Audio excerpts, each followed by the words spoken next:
ইয়াৰ পিছত বহুত লৰা ছোৱালীয়ে মোক সুধি আছে যে এডিআৰই ৰিজাল্ট কেতিয়া দিব এডিআৰই ৰিজাল্ট 7 মাৰ্চ শুক্ৰবাৰে আমাৰ গ্ৰেড 3 আৰু গ্ৰেড 4 যি আমাৰ ৰিক্ৰুটমেন্ট কমিশন আছে তেওঁলোকে ঘোষণা কৰিব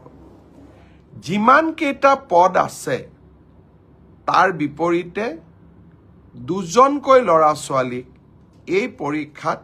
উত্তীৰ্ণ হ'ব আৰু তেওঁলোকৰ পিছত তেওঁলোকৰ মাজত পৰৱৰ্তী সময়ত ৰিটেন টেষ্ট অনুষ্ঠিত অৰেল অনুষ্ঠিত হ'ব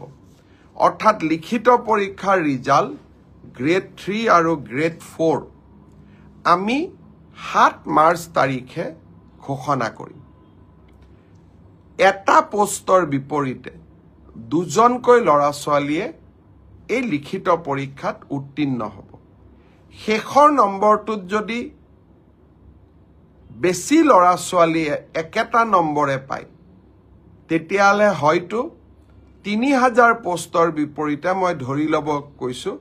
6000 লৰা ছোৱালী পাস কৰিব লাগে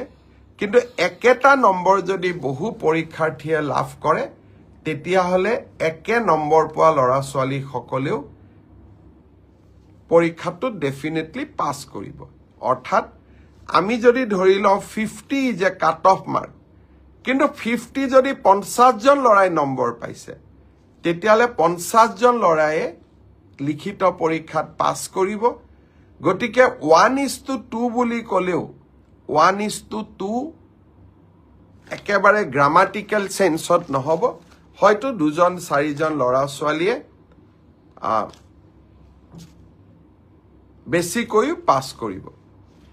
এডিআৰইৰ পৰীক্ষালৈ তাৰ ৰিজাল্ট কি হ'ব তাক আপোনালোকে জানেই সেইবাবে মই যিসকলে পাস কৰিব